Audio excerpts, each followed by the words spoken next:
उसी तरह पूर्णांक के निम्नलिखित जोड़े के लिए a equal to B Q plus R समीकरण लिखने का प्रयास करें अगर a का मान 17 है और b का मान 6।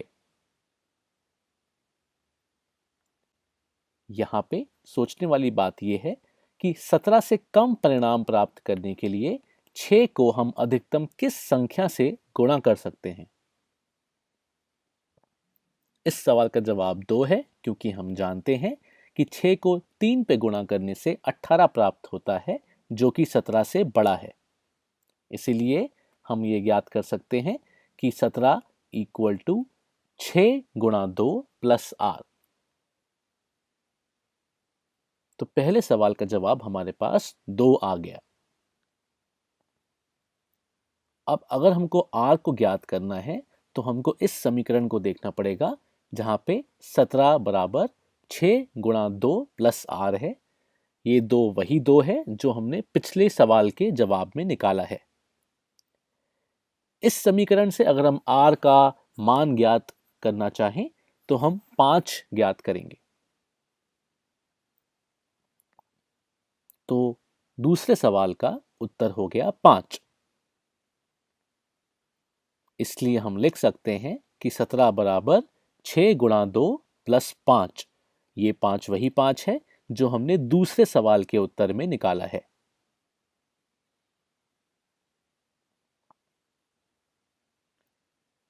उसी तरह a इक्वल टू 5 और b इक्वल टू 12 के लिए q और r ज्ञात करने का प्रयास करें। जब आप इसे हल करेंगे तो आप देखेंगे कि 5 बराबर 12 गुणा 0 प्लस 5,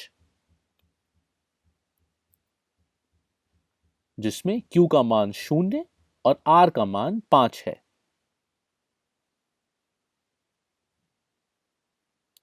कृपया इसको अपनी कॉपी में नोट कर लें।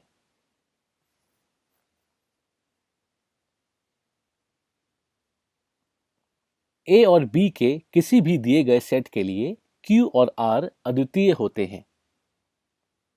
हमने a इक्वल टू 17 और b इक्वल टू 6 वाले उदाहरण में देखा था कि हमारे पास जो समीकरण आया है 17 बराबर 6 गुणा 2 प्लस 5, उसमें q बराबर 2 और r बराबर 5 आया था।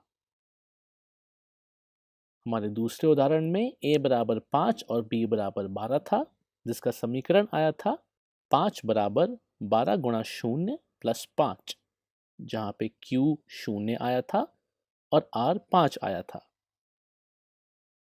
हम यूक्लिड की विभाजन प्रमेयिका को निम्नानुसार बता सकते हैं।